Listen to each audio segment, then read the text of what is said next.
Reading के लिए 2 point है और राइटिंग के लिए 2 पॉइंट है, रीडिंग राइट। तो रीड करना है या राइट करना, दो ही होते हैं, 2 वायर ही होंगे ना, तभी कोई भी चीज़ रीड करना राइट करना है तो 2 वायर चाहिए। क्लॉक डाटा बोलो या प्लस या माइनस बोलो। सर अभी जो सिचुएशन है अपना 3 प्लाटर है हमारे, 3 प्लाटर रहेंगे तो 5 हमारा हेड रहेगा। नहीं 6 जीरो को हम मैं काउंट 0 भी काउंट करना है। 0 ये 0 होगा, एक 1 होगा, एक 2 होगा, ठीक है। 2 प्लाटर रहेंगे तो 5 रहेंगे। 2 रहे तो 4 रहे। अभी 2 को समझिए ना, 2 को एग्जांपल ठीक है, दिया। एक ही रहने दो। हाँ। तो ऊपर एक नीचे एक रहेगा। जो ऊपर का जो हेड है हमारा, उसमें एक रीड का हेड रहेगा और राइट का हेड रहेगा, बराबर। ओके। और नीचे रीड राइट रहेगा हेड, मतलब एक हेड। अभी ऐसी कंडीशन है कि मैं 2 इसलिए लिया कि मेरा दूसरा भी पर्पज है, 2 था। तो हम एट ए टाइम एक ही हेड काम करता है, ऐसा बोला आपने। एट ए टाइम एक ही, तो हम एट ए टाइम एक ही काम करता है, एक हेड। लेकिन एक ही हेड रीड और राइट का काम कर सकता है क्या एट ए टाइम? या तो रीड या राइट 2 हेड है, वो दोनों में से कोई भी काम कर सकते हैं। पर एट अ टाइम तुम राइट करेंगे कि रीड करेंगे, कोई भी एक ही काम करेंगे ना। नहीं, अभी कॉपी पेस्ट कर रहे हैं या तो वो पार्टिकुलर सेक्टर पे या तो रीड करेंगे या तो राइट करेंगे। जब प्लेटर घूम रहा है और वो पार्टिकुलर एरिया में जाके रीड कर रहा है तो वहाँ रीडिंग करेंगे या राइट करेंगे, दोनों काम तो एक साथ वो सेक्टर पे नहीं करेंगे ना। वो सेक्टर पे नहीं, अलग अलग सेक्टर हाँ, से। तो वो तो दोनों, जो जिसको जहाँ राइट करना जहाँ राइट करो, जी रीड करा रीड करा, लेकिन वही सेम सेक्टर पे रीड राइट तो नहीं करेगा, लेकिन पोजीशन बदलेगा। पोजीशन बदलेगा तो दूसरा हेड काम में आ जाएगा। हाँ, एट ए टाइम। हाँ, दूसरा हेड भी नीचे काम कर सकता है। हाँ, वो तो ये करते पर हैं, एट अ बाद में टाइम दूसरा एक हेड एट अ टाइम एक ही एक्टिव काम रहे। Okay okay okay. At a time एक हेड हमने बोला। सपोज ये कर रहा है, ये राइट कर रहा है तो ये सब आइडल दूसरा है। हिलेगा ही नहीं, एक ही काम करेगा। ये राइट कर रहा है वो तक सब आइडल है। ये रीड कर रहा है वो तक सब आइडल है।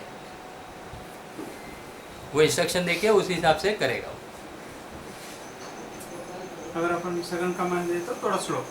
हाँ, वो Second डिवाइड हो जाएगा ना, ये भी काम करेगा वो भी करेगा, तो वो हिसाब से। तो ये प्री एम्पलीफायर आईसी का काम ये है। ज़्यादातर प्री एम्प भी डैमेज हो जाता है, या उसका जो हेड है का वायर है वो वायर भी डैमेज हो जाता है, ऐसा भी हो जाता है। जैसा हमने कल माइक्रोस्कोप में देखा तो उसके सब वायर कट गए थे। कट गए तो मतलब वो रीड ही नहीं करेगा या राइट ही नहीं करेगा या मैनेज नहीं करेगा, तो वो हेड डैमेज हो गया। अब नया हेड। तो सर ऐसी सिचुएशन में अपने तो 2-4 हेड है, तो ऊपर का हेड का एक आधे केबल खराब हो गई, तो अपने को ऐसा सिचुएशन आ सकता है कि बाकी का नीचे का तो दिख रहा है कि पूरा सर्किट ही ओपन हो जाता है। वो फिर फॉर्मवेयर में हम जाके करते हैं। हाँ? फॉर्मवेयर में सपोज ये हेड डैमेज दिख रहा है, एग्जाम्पल डैमेज मतलब ओपन हो गया उसका वायर हमको खोलेंगे तो पता चलेगा, कट हो गया। लेकिन हम फॉर्मवेयर में देखते हैं ये हेड रीड नहीं कर पा रहा है, रिस्पॉन्ड नहीं। रिस्पॉन्ड नहीं कर रहा है, तो हम क्या कर सकते हैं, ये 3 का डाटा निकाल सकते हैं। तो 70-75% डाटा आ सकता है इसको डिसेबल करके।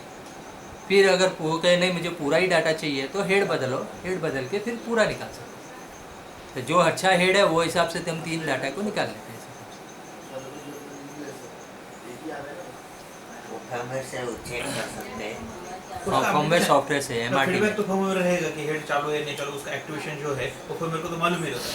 वो फॉर्मवेयर चेक करता है ना, हेड रीड कर सकता है कि नहीं कर सकता है, तो वो बताएगा कि हेड 2 डैमेज है, करेक्ट। तो फिर हमको उसको डिसेबल करके बाकी का रोम निकालना में है। कंट्रोल तो रोम में से ही होता है, तो उसको मालूम तो ही पड़ेगा ही ना चल रहा है कि नहीं।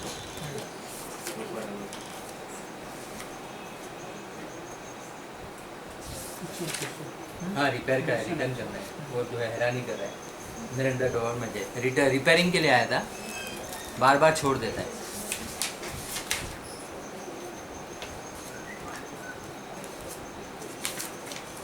ठीक है, समझ में आई pre amplifier IC. Next, pre amplifier अलग अलग टाइप की आईसीज आती है मार्केट में, वो बताया मैंने यहाँ पर। अब हम देखते हैं रीड राइट हेड। अब रीड राइट हेड में देखो, यहाँ पर हमारा रीडिंग और राइटिंग के 2 वायर है। देखो गौर से देखो, 2 RX 2 TX। ये देखो ब्रोकन हो गया वायर, हमने जो बताया था ना, ये डैमेज हेड यहाँ पर। ये रीड राइट यहाँ पर है, देखो गौर से देखो, स्लाइडर है और स्लाइडर के आगे रीड राइट यहाँ पर है अद्धर। यहाँ पर रीड राइट है, यहाँ पर भी रीड राइट है। ओके, ये स्लाइडर ऐसे होते हैं, रीड राइट है। बफर आईसी, बफर आईसी के अलग अलग नंबर दिए हुए हैं। बफर आईसी अब बफर आईसी में लिखा होगा HY57, उसकी साइज़ V, ये सब उसके डाटा शीट में आपको मालूम पड़ जाएगा। हाइनिक्स का है, कितनी साइज़ का है, 16 MB है, 32 MB है, वो सब बता देगा। इसके पिन आउट भी दिया है, देखो VCC ये क्लॉक का मतलब क्या है, क्लॉक इनेबल मतलब ये सब इसके पिन आउट दिए। अब बफर आईसी में स्टोर 32 MB कैसा स्टोर करता है? 32 MB। हाँ 32 KB, 32 MB, 16 MB, ऐसा सब का स्टोर कैसा करता है? तो कि उसमें शीट होती है 1 2 3 4 5 6 7 ऐसे एक ऊपर एक लेयर होती है। SSD कार्ड कैसा होता है वैसे वेपर होते हैं, उसमें हमारा 0101 स्टोर होता है। और ये लेयर होते हैं, देखो बैंक 1, बैंक 2, बैंक 3, बैंक 4 दिख रहा है। तो यहाँ से जो सिग्नल आ रहा है वो क्लॉक CS, RAS, CS, ये सब इसके सिग्नल्स के नाम है।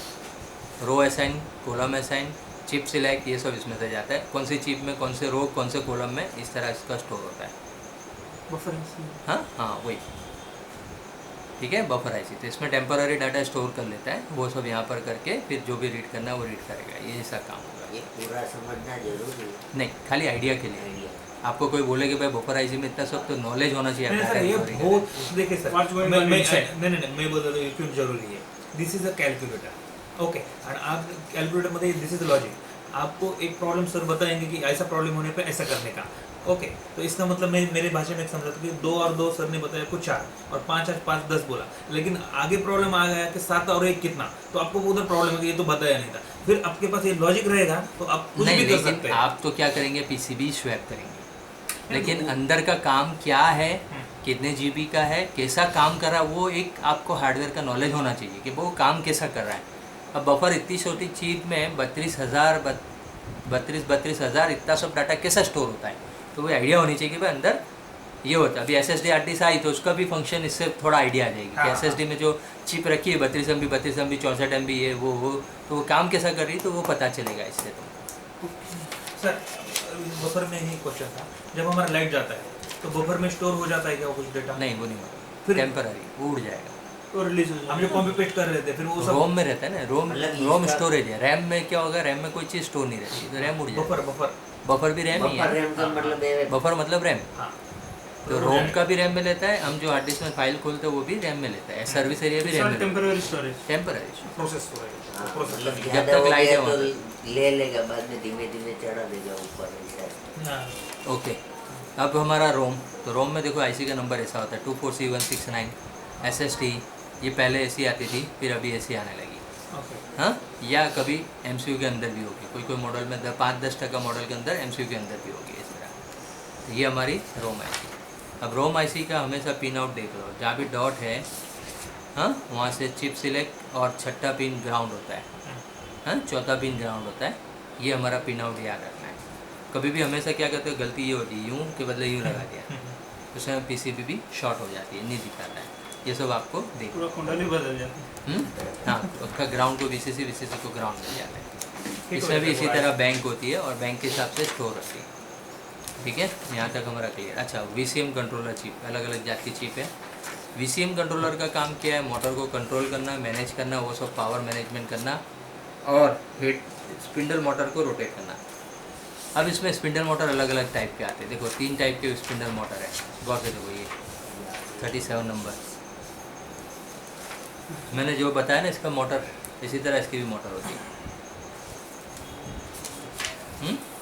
इसमें 3 या 4 मोटर होती है। देखो यहाँ 3 और एक ग्राउंड होगा, 4 वायर होंगे हमेशा मोटर मोटर एक ही रहते, कोयल बोल रहे हो सर? हाँ, कोयल मतलब अंदर कोयल होती है। मोटर एक ही है, कोयल है। तो कोयल 3 टाइप की कोयल है। उसके या तो 3 लेग होंगे या कोई कोई में 4 लेग होंगे। 3 कॉमन होंगे और एक उसका कॉमन होगा। तो 3 कोयल के होंगे और एक इसका कॉमन होगा। ये यहाँ पर देखो 3 एक 4 वायर है। अब इसमें कोयल कैसे चलती है, एक हाई चलती है तो बाकी 2 लो होती है, फिर वो लो होती है तो ये हाई होती है, ये लो होती है तो ये हाई, सीक्वेंस में चलती है क्योंकि तीनों कोयल पे लोड नहीं आए, तो साइकिल वाइज रहती है। एक ऑन होती है कोयल तो बाकी 2 बंद रहती है। मुझे हिट होके खराब नहीं होनी चाहिए बोल के उसको फिर डाउन करके दूसरे को चालू किया जाता है। हाँ, कोयल ज़रा ठंडी पड़ जाती है, सब मतलब एक बंद होती है फिर दूसरे को, मतलब फ्रीक्वेंसी वाइज साइकिल चलती रहती है। हाँ, तो मतलब ये हिसाब से देखो यहाँ बताया मैंने, कोयल एक ऑन है हाँ फिर वो बंद होने लगी, जब वो टाइम पे दूसरी चालू हुई, ऐसे तरह साइकिल चलती रहती है। इसमें ऐसी कोयल होगी। ओके, हाँ सर, अभी एक क्वेश्चन है इसमें मोटर पे।